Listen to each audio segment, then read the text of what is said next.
Okay, so what we're going to do today is do the second part of our discussion of Plutarch's life of Julius Caesar.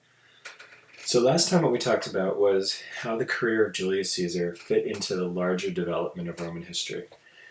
And there's really two ways to appreciate this kind of thing. I mean, the first is the straightforward discussion and narrative of how that happened.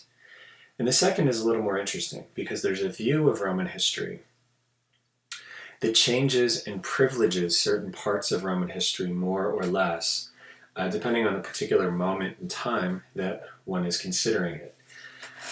And so, as you remember, the straight narrative is that Rome began as a kingdom, was ruled by a king for its first 300 or so years, and then in the year 509 BC, the city of Rome was gripped by an aristocratic revolution that overthrew the monarchy and replaced it with a republic.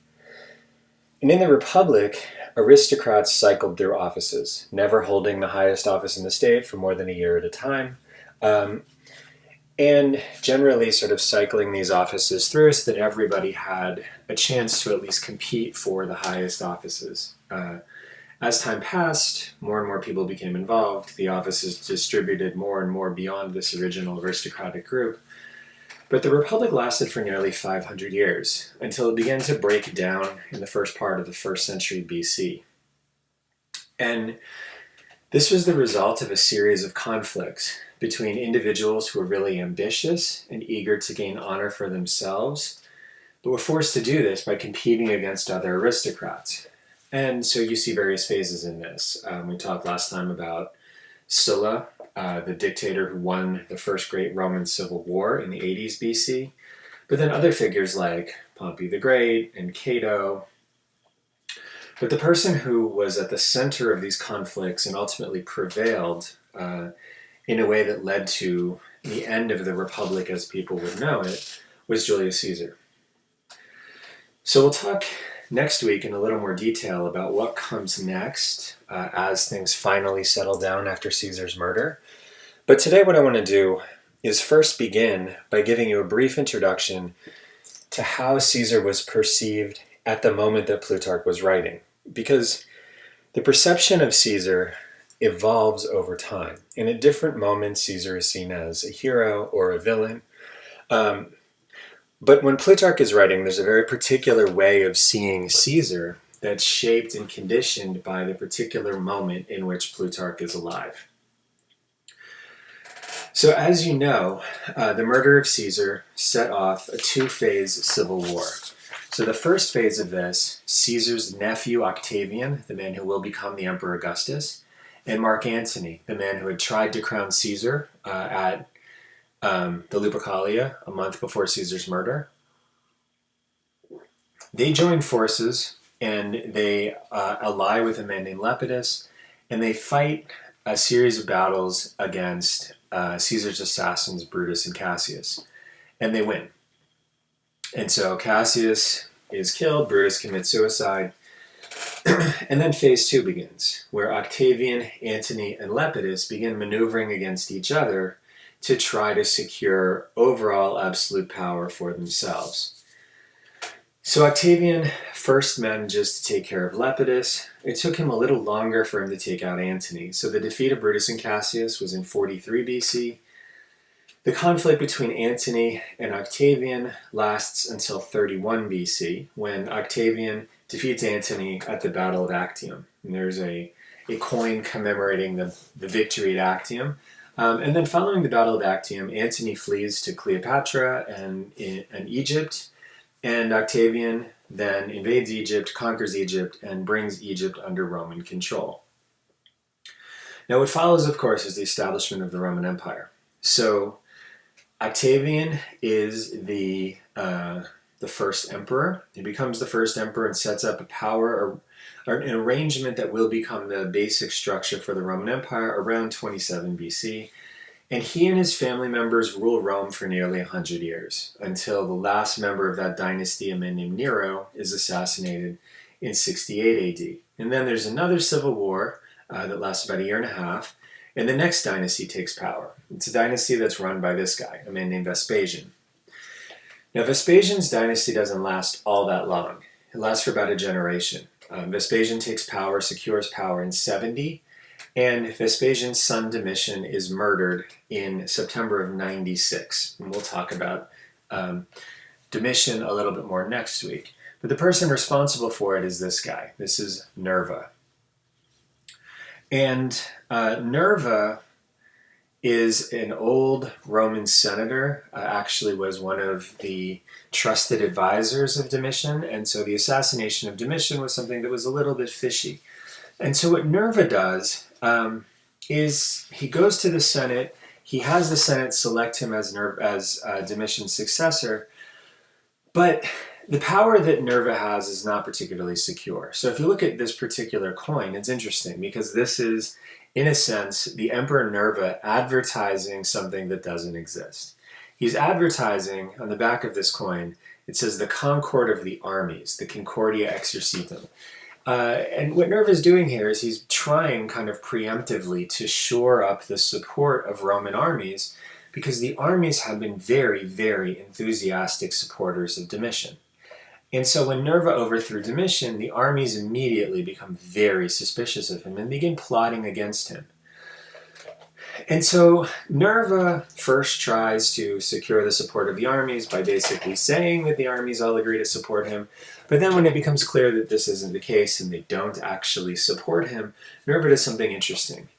He appoints a man named Trajan, the most prominent and successful of the Roman military commanders in Germany, and he adopts him and appoints him as his successor. And the Senate immediately confirms this, and then the armies basically agree to stand down. They could accept Trajan as their emperor, even if they couldn't accept Nerva. And so once Trajan is appointed, Nerva's on secure footing, but Nerva only lasts for another about 6 months before Trajan takes power.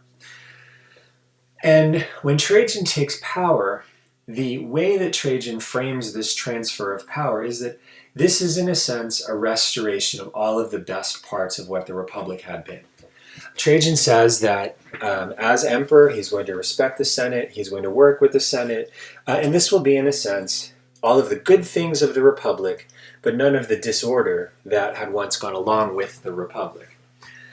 And for aristocrats, and this is people like Plutarch and Suetonius, who we'll read next week, they really buy into this. What Trajan does is he gives them the opportunity to really feel like they have a meaningful role in this new order. And to them, it's almost like the Republic has come back, but in a new and more stable form, and they love it. And so what people like Plutarch begin to do, and of course Plutarch begins work on the parallel lives right at this moment when the new kind of republic/empire of Trajan is taking shape. What they begin to do is they begin to look back at the previous century where emperors had ruled, and they look at it as a time not when there was stability, but when the rights of senators were restricted, and the rights of aristocrats were restricted by overweening and arrogant imperial officials and emperors. And they create a story of the empire that says, in essence, that emperors didn't really listen to the Senate, but instead tried to appeal to the mobs of poor people and uncivilized people in the army, and that now the new order that Trajan has set up is an order in which, again, emperors will cooperate with the Senate. Now, it's important to understand what these guys did and didn't want. What they wanted was an imperial regime that would respect aristocrats. Plutarch is, of course, an aristocrat. Suetonius is, of course, an aristocrat. But what they don't want is the Republic again, because they understand that the Republic is not ideal. This isn't Ridley Scott's Gladiator, where everybody wants to go back to a free society of the Republic. They actually understood quite well that the later Republic didn't work. It didn't keep people safe. It didn't keep their property safe. It couldn't guarantee your rights or your life or your property. And so it wasn't a desirable thing to have.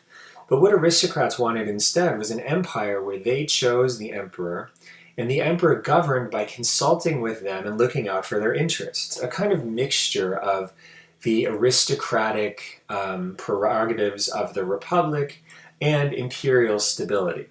And so what Plutarch and Suetonius and people like them see happening in the reign of Trajan, is the creation of an empire that's run by senators, that looks out for the interest of senators, and that ignores the baser instincts of the mob and the army. And an emperor stands at the sort of pinnacle of this and ensures that these sorts of things happen. And so this is the moment in which Plutarch begins to write his life of Caesar. And it's these particular concerns that help shape the way that he presents Caesar.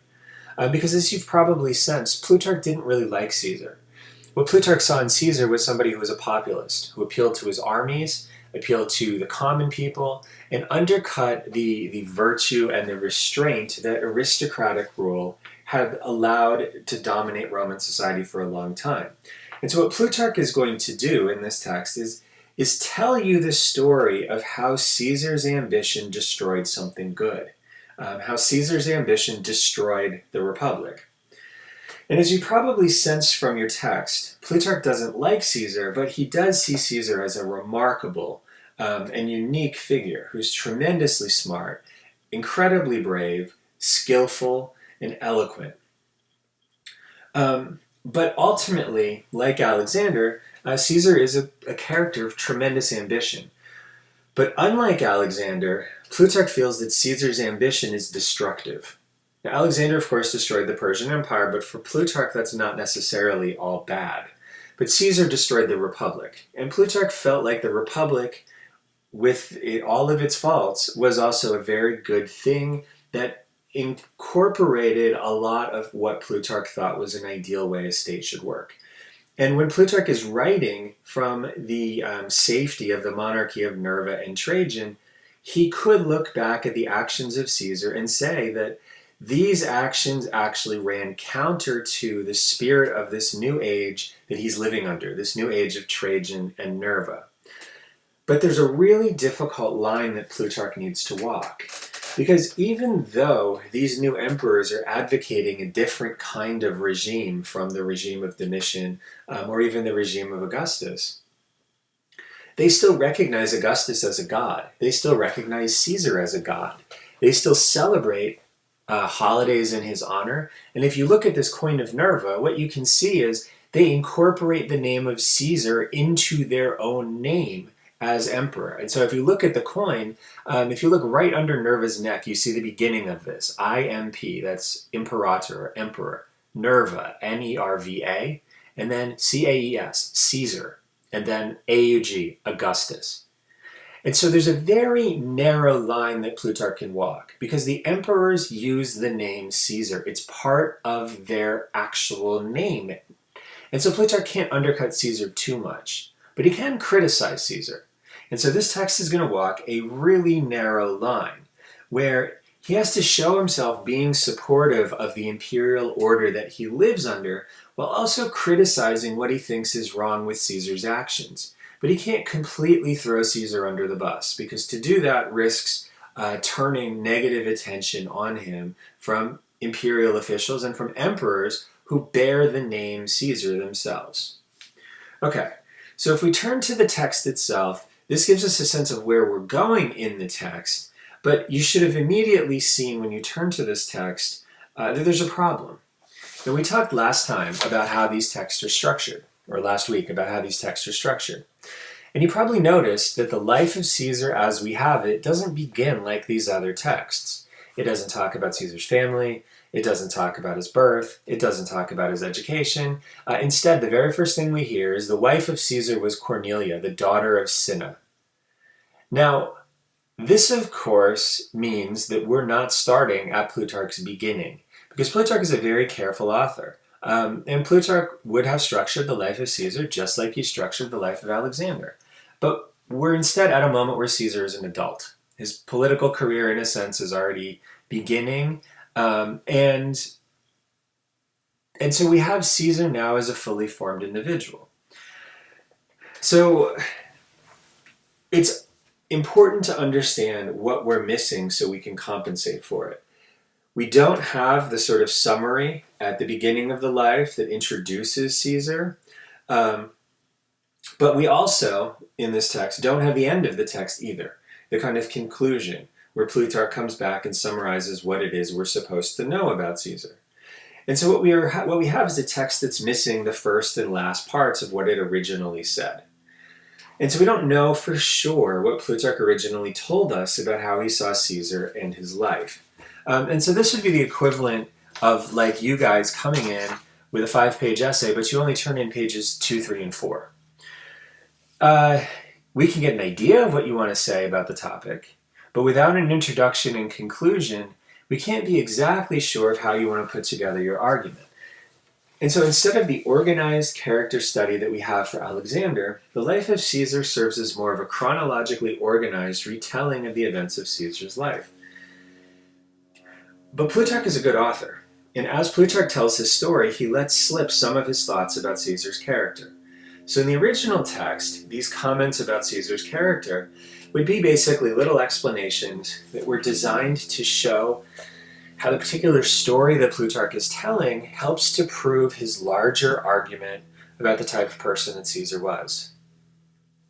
But in the text we have, the only clues that we have to what the larger argument may have been are these little kind of gems that tie back to the idea of the larger theme that Plutarch wants to meld these little anecdotes back into. But these clues are pretty clearly pointed out.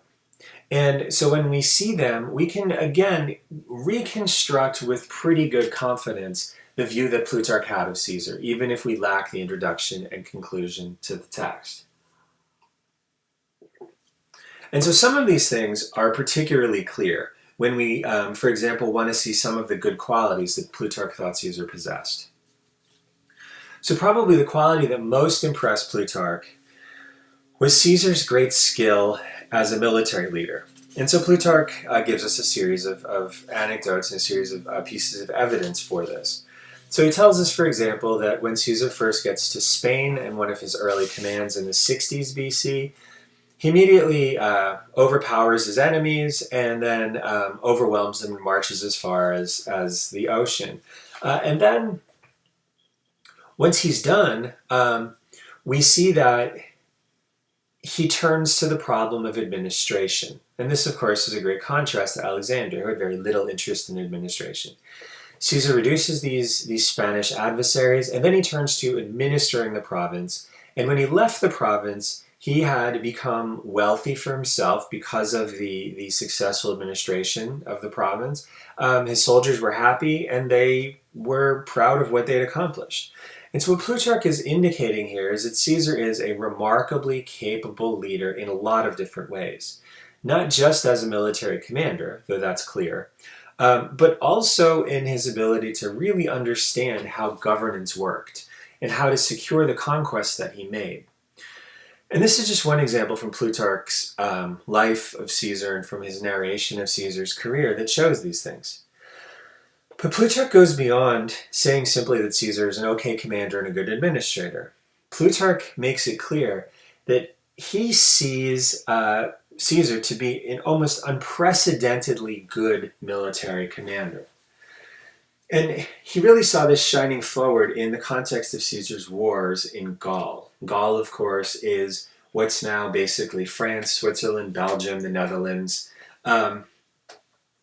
And so Plutarch begins retelling his discussion of Caesar's conquest of Gaul in a way that leaves absolutely no doubt about what he thought of Caesar as a commander.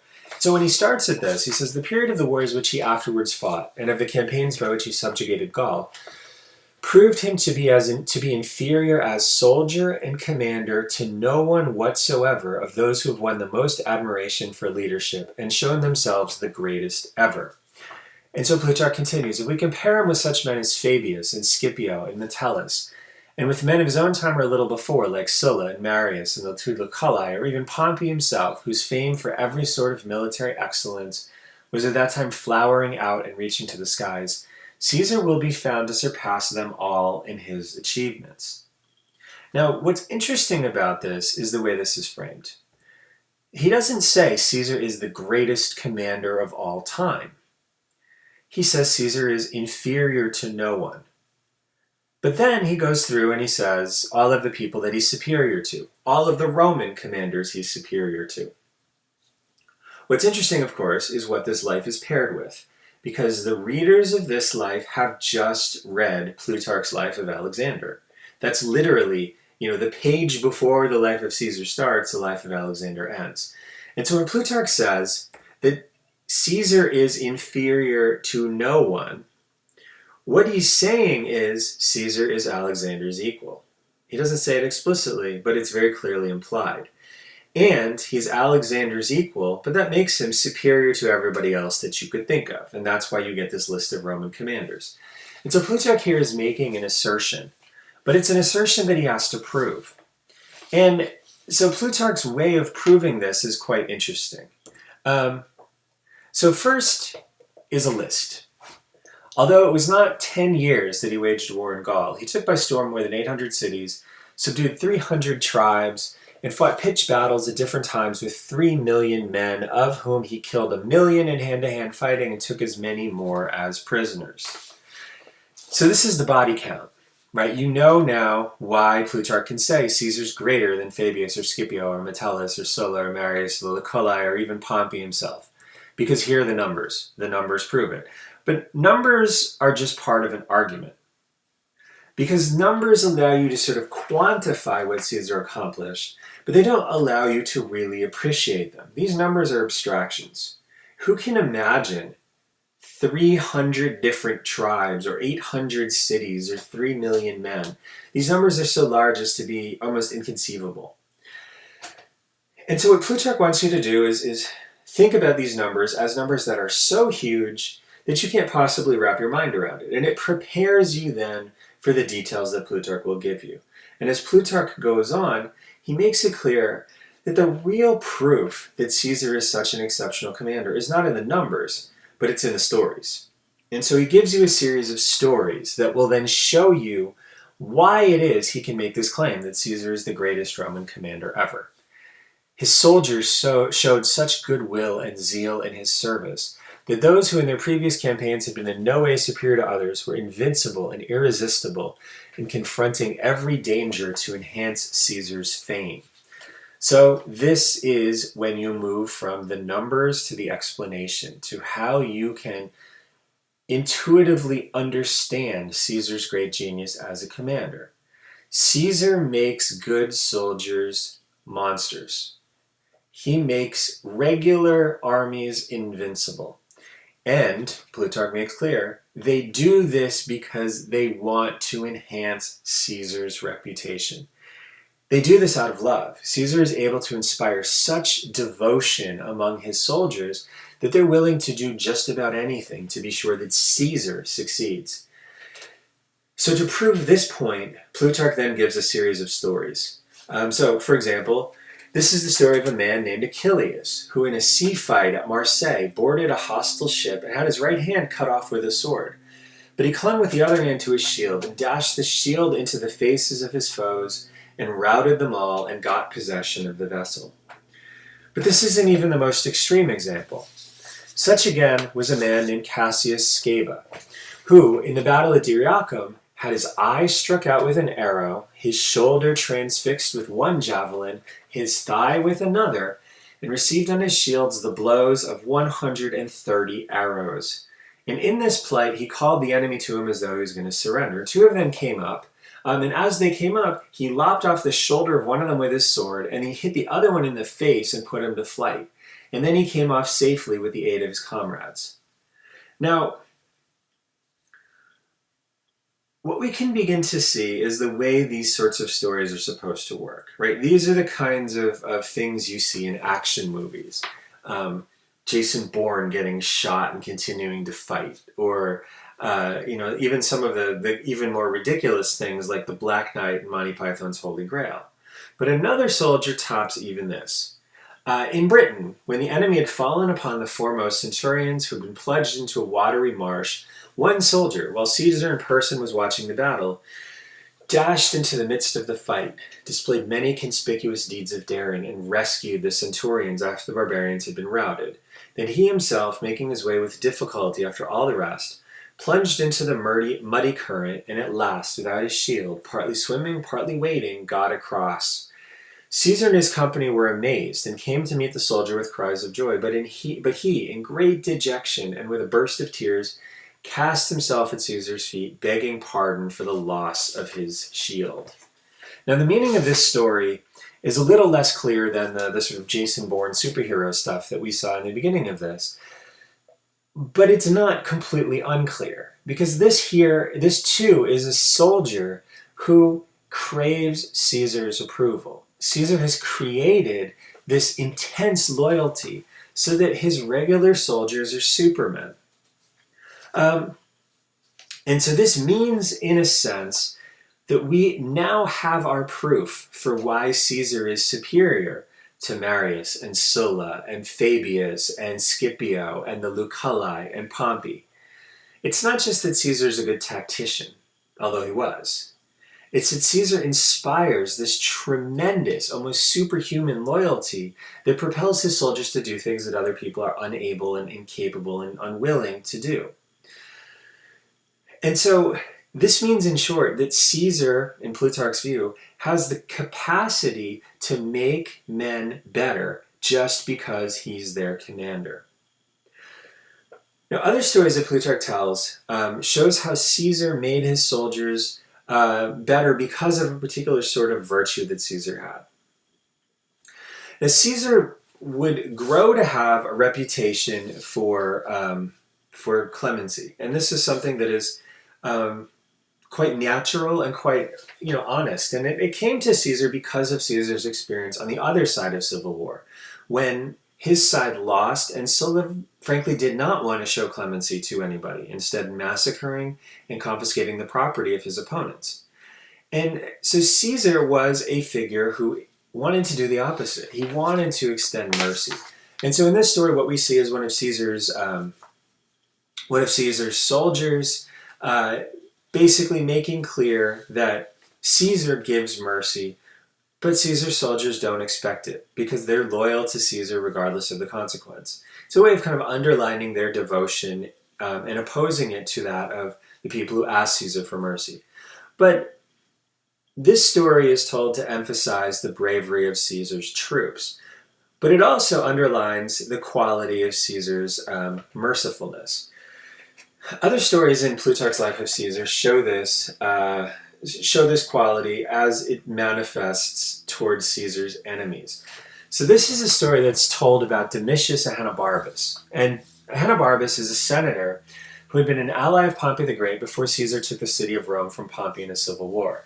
Now, Ahenobarbus is he's kind of a disreputable guy, and he's not really the most brave person either. But because he was in the city of Rome when Caesar's troops, in a sort of lightning attack, took the city, he was trapped.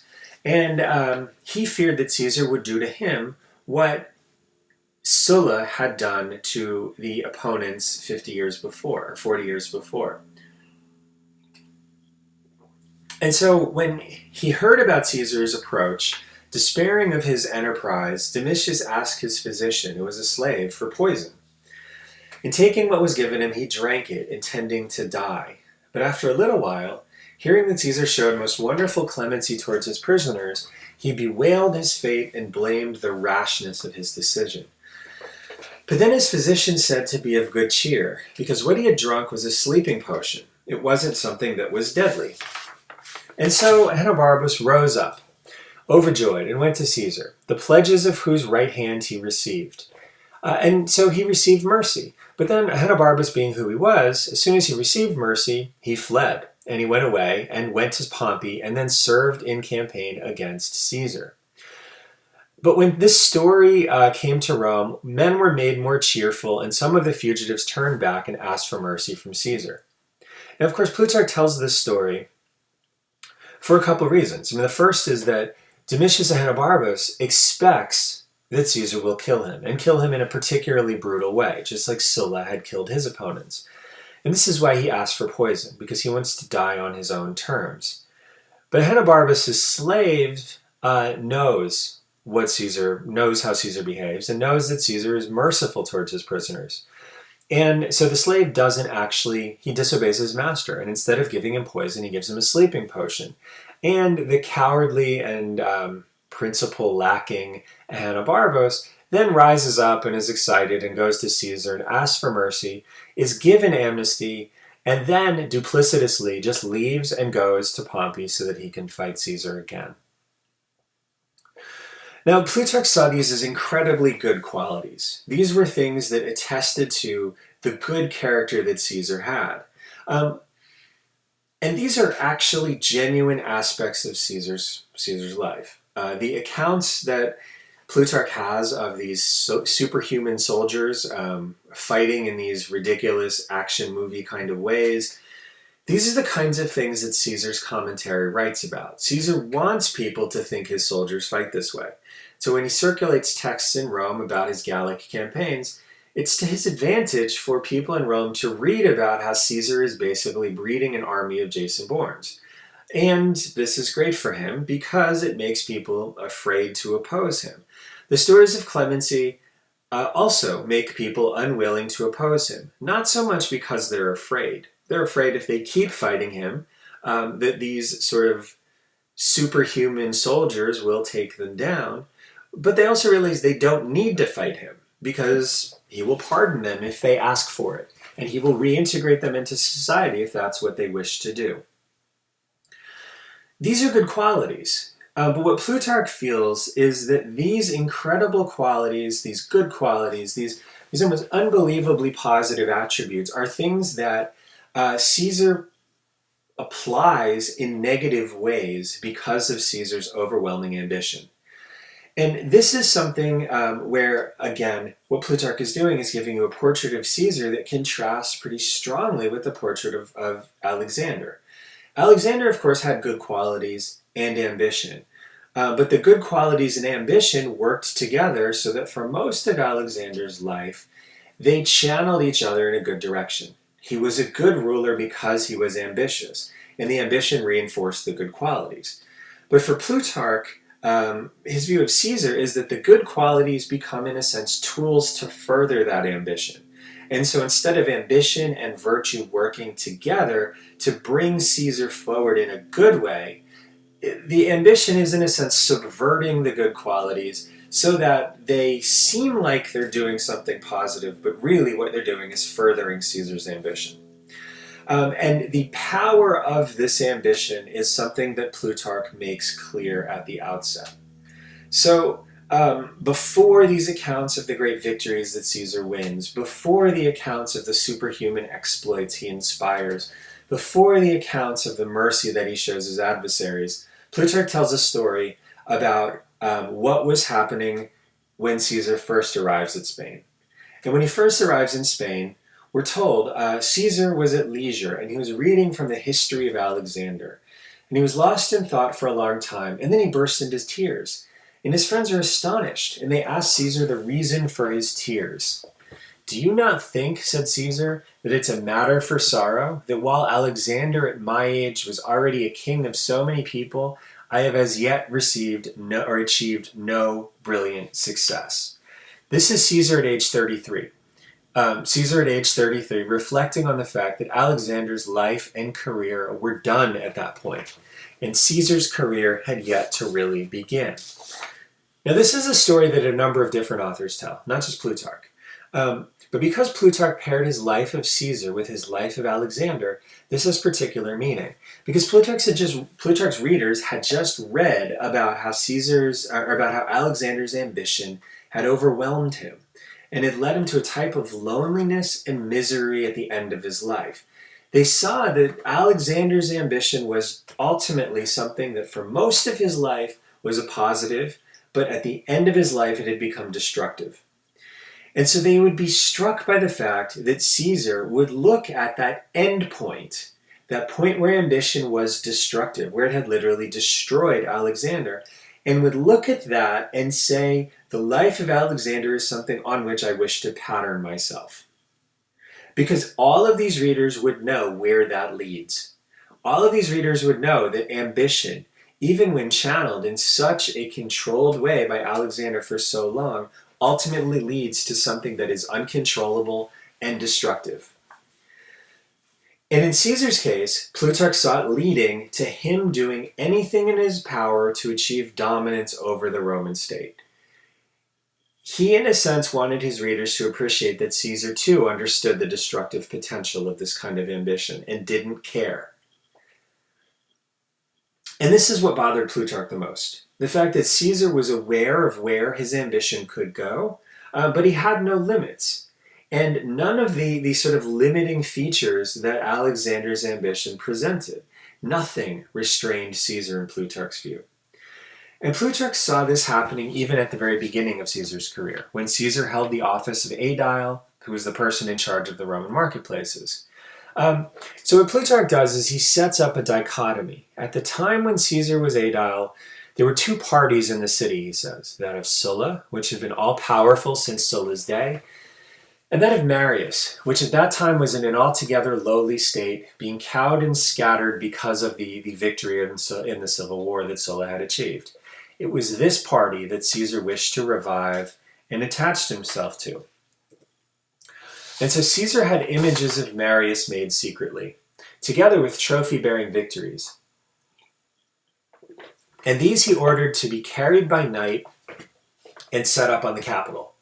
And at daybreak, those who beheld all these objects glittering with gold and fashioned with the most exquisite art, and they bore inscriptions setting forth the Cimbrian successes of Marius. The Cimbri are German barbarians who had invaded Roman territory that Marius had defeated and saved the Republic because of this.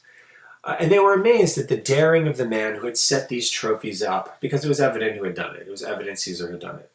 And the report of this spread quickly, and it brought everybody together for the sight. Now, on one level, this is perfectly reasonable. Caesar is, in some ways, as the head of the marketplace, entitled to do something like this. And because he has family connections to Marius, it's almost doubly something that he could be considered, or at least it could be understood why he would do something like this.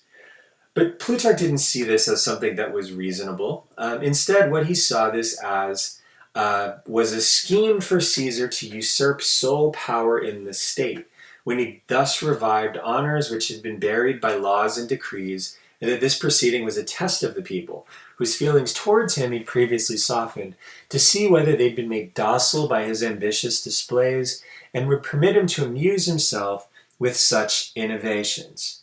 Now, it's important to pause for a little bit to see what Plutarch is doing here. When Plutarch says, some people cried out that Caesar was scheming to usurp sole power in the state, what Plutarch is doing here is introducing an idea without attribution. So this would be like saying somebody making a claim that Professor Watts is a terrible grader. Some people say that. I've heard some people say that Watts is a terrible grader. Well, that's different from saying I've heard this person, and giving their name, say that Watts is a terrible grader. When you attribute this to a person, that can be checked. When you attribute to a person the idea that Caesar put up the statues of Marius because he's looking to take sole power in the state, you can go and check that. You can say, did Cato say this? Or did Pompey say this? Or did Cicero say this? But Plutarch doesn't have a person who said this, because it's absurd that anyone would have said it at this point in Caesar's life. At this point, Caesar is in his early 30s or late 20s. And when he put these things up, he was basically the guy who signs the gas pumps. You know, when you go to the gas pump and you look and there's these little seals on the gas pump that says, I certify that the gas pump is working appropriately. That's Caesar's job at this point. It's not a very prestigious position. And to say that the guy who signs the gas pump is looking to lead a coup to overthrow the government of the state is not believable. And so who are the some people who said that Caesar is scheming to usurp sole power in the state? Well, they don't exist. Plutarch doesn't have a source for this. But this is what Plutarch wants you to believe. And so Plutarch gives you this unattributed suspicion as a way to set up in your mind that Caesar is actually doing this. That Caesar erecting these trophies to Marius is part of a scheme to take over the Roman state. And of course, in reality, it's no such thing. But what Plutarch is doing is conditioning you to think of Caesar in this way, conditioning you to think of Caesar as this incredibly ambitious individual with these like long, extending plans. This happens around the year 70 BC. Caesar crosses the Rubicon in 49. This is 20 years before Caesar will do anything to try to overthrow the Republican political order. And yet, Plutarch has set up for his audience a sort of straight line path from erecting these statues to Marius to marching on Rome. And as Plutarch continues, he makes it clear that this is really part of a very significant and highly detailed plan on Caesar's part. So the partisans of Marius encourage one another and show themselves on a sudden in amazing numbers, and they fill the Capitol with their applause. And many too were moved to tears of joy when they beheld the features of Marius, and Caesar was highly praised by all of them and regarded as above all others worthy of his kinship with Marius. And so what Plutarch suggests is Caesar is building this popular following that he will eventually use to overthrow the Republic.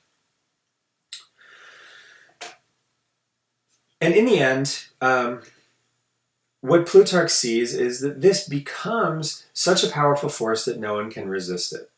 So when the Senate meets to discuss these matters, Catullus Lutatius, a man of the highest repute at that time in Rome, rose up and denounced Caesar, uttering the memorable words, "No longer by sapping and mining Caesar, but with engines of war are you trying to capture the government."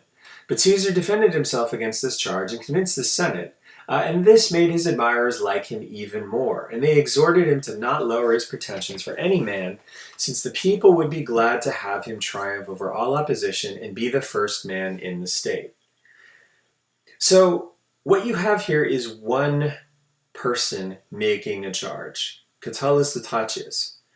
But what Plutarch does is he embeds this charge, and then he says, well, Caesar defends himself against this charge, and the people, his admirers, exhort him to not lower his pretensions because they want to have him triumph over all opposition and be the first man in the state. Now, this again reinforces the idea that the erection of these trophies to Marius is part of some grand master plan that Caesar has to take over the entire Roman state. But again, the people talking about this grand master plan don't exist. They are random admirers and the people. They are not named. There's only one person named in this, Catullus Lutatius. And his quote is ambiguous.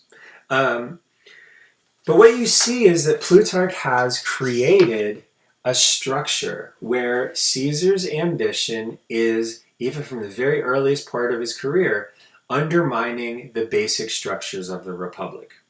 And so Plutarch goes on to describe other things that Caesar did to try to undermine these structures.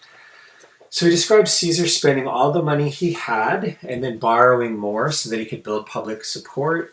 He describes him running for Pontifex Maximus and spending tons of money on his election. And Plutarch says that a lot of this goodwill that Caesar built, it came from his eloquence as a lawyer and also from the sort of friendly way that he talked to regular people, as well as the lavish hospitality that he showed to anybody who needed it or wanted it. At first, his enemies thought that his influence would quickly vanish when he spent all of his money, and therefore they didn't do much, and they allowed him to be popular among the common people. But later on, when it had become great and hard to subvert his influence, and it aimed directly at a complete revolution in the state, they perceived that no beginnings should be considered too small to be quickly made great by continuance, after contempt of them has been left unobstructed. This is a long and complicated way of saying that the adversaries of Caesar initially expected that he would basically spend all of his money. But when they realized that he had access to more credit and he was doing these sorts of things to aim directly at a complete revolution in the state, they then began to bemoan the fact that they hadn't done anything to stop him in advance. But look at this. Here too, you have no explicit attribution. Who are these enemies? who thought that in the 60s Caesar was aiming at a complete revolution in the state. Again, they're unnamed. And so this is Plutarch projecting onto Caesar's early career the outcome of Caesar's later career. Caesar would, of course, become dominant in the state. He would, of course, bring about a complete revolution in the state. He would, of course, become the supreme person exercising power in Rome.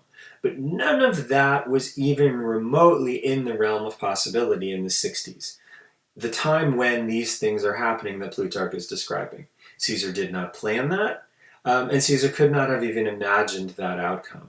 But for Plutarch's readers, who he wants to focus on the overwhelming ambition that Caesar has, everything, of course, needs to fit within that paradigm, because character doesn't change. The absolute ambition that Caesar showed in the 40s when he overthrew the Republic needs to be there forever.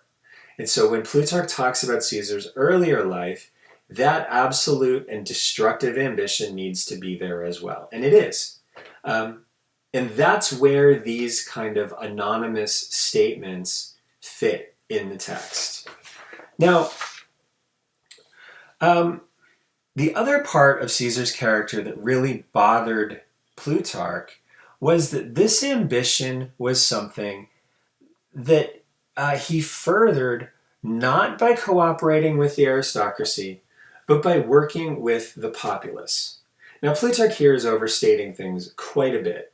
In the city of Rome, the electoral system is not set up so that the regular people have enough of a voice that they can propel someone like Caesar into power.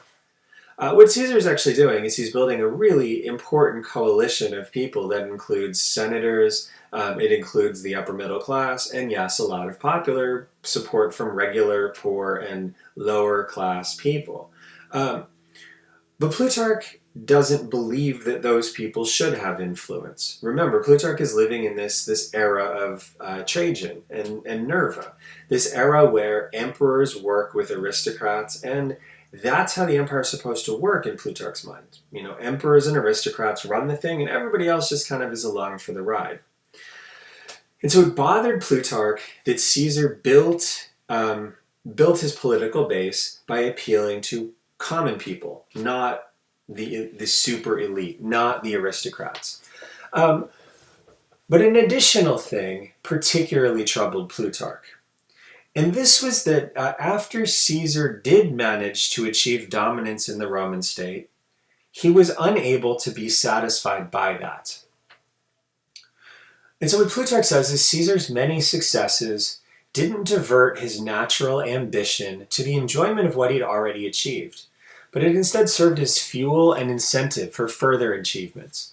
And it begat in him plans for greater deeds and a passion for fresh glory, as though he'd already used up what already he had. And what he felt was therefore nothing else than the emulation of himself, as if he'd been another man, and a sort of rivalry between what he'd done and what he proposed to do. Now this is actually a beautiful sentiment. Caesar's ambition for Plutarch is, in a sense, a supernatural force. And it's so powerful that once Caesar exceeds what anyone else had done, remember, Caesar early in his life was looking to match Alexander the Great. By the end of his life, in a sense, he had almost done that. You know, he had achieved some significant things, but he's incapable of being satisfied. In fact, he's so incapable of being satisfied that after he'd achieved all of these things, he began making his rival his own achievements. He tried to basically do everything again, like someone who finishes a video game and then has to go back and try to do it again just to see if they can do it faster or more efficiently. For Plutarch, this is absolutely insane. And what Plutarch then says is Caesar proposed to do a bunch of things after he had taken over the Roman state. Things like invading modern Iraq and Iran, invading all of the territory around the Black and Caspian Sea, taking over Germany, digging a canal through the Isthmus of Corinth, diverting the Tiber River so that Rome could have a natural harbor, draining all of the swamps in Italy to make farmland out of them. The implication that Plutarch has is that Caesar could have ended up even worse than Alexander following the Indian campaign if he hadn't been assassinated, because his ambition had already completely consumed him. Now, some of these things that Plutarch talks about are things that Caesar actually wanted to do, but most of them are things he didn't. But the fact that Plutarch is making this statement is really important because it helps us understand how Plutarch saw Caesar. And this is where we can come back to the idea of comparing Caesar and Alexander the Great, because this is the purpose of Plutarch's lives of these two men. Both of these people are people with overwhelming ambition. And the question is then, how does this character trait manifest itself in good and bad ways?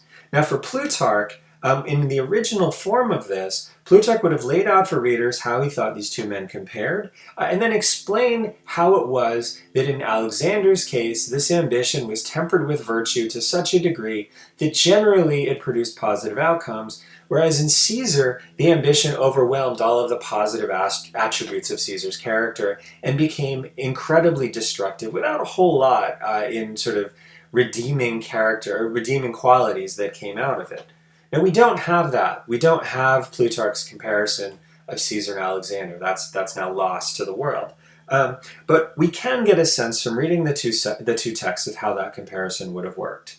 Plutarch would have agreed, of course, that both men were incredibly ambitious. That's why he paired them. They were great commanders. They inspired incredible things in their soldiers, and neither of them were really able to turn off their ambition. But at the same time, Plutarch presented them differently. Plutarch saw Caesar as being involved in a civil war that was avoidable, that Caesar had helped precipitate, and that caused tremendous amount of death. It ultimately led to the destruction of the Republic, which Plutarch felt was, on balance, better than what Caesar left after it fell. And Plutarch blamed Caesar's ambition for causing this war and for all of the death and destruction that came along with it. Now, after the war, Caesar pardoned his enemies and tried to minimize the amounts of killing and retribution, but he got no credit for this from Plutarch. Instead, what Plutarch wants to do is emphasize the destructive power of what Caesar did, and because of this, he undercuts or understates or says very little about the redeeming things that Caesar did after that destruction. Caesar, in essence, gets very little credit for what he achieved and quite a bit of blame for what he did. But Alexander, of course, was much more destructive than Caesar. He destroyed the city of Thebes, he burned down Persepolis, he destroyed the entire Persian Empire, he executed a bunch of his closest friends and advisors. But Plutarch doesn't level the same kind of blame against Alexander that he does against Caesar. Remember, he forgave the sacking of Thebes and embedded the little sort of narration of what the sacking of Thebes had meant in human terms within these stories of how Alexander was behaving justly before he sacked the city, and also how Alexander behaved justly towards Timoclea after the city had been sacked. Persepolis, Plutarch blames other people, not Alexander, for the sacking of Persepolis. And Plutarch says, don't worry too much about the executions. Those only really become a problem when Alexander becomes a little too Persian and loses the balance that his Greek education had provided for him. The impression that we get then is that Plutarch simply liked Alexander more. And for that reason, he celebrated his good points and almost bent over backwards to apologize or downplay the bad points. And Plutarch's life of Caesar then shows why we need to be particularly aware of the context in which an author writes a biography. Had Plutarch been writing about Caesar in 10 AD or even 170 AD, his life would have looked very different. And his Caesar would certainly have fared at least as well as Alexander did, and possibly even better.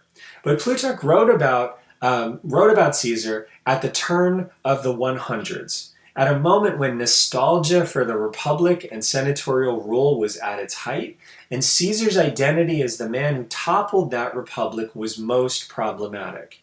This was the era of Trajan, a conqueror who went east and conquered territory in the east, modeled on Alexander the Great. This was the era of senatorial resurgence under imperial power. And Caesar fit a lot less well in the aesthetics and agenda of that moment than he did at other points in Roman history. And so hopefully we can understand that this is a work that grows out of a particular context.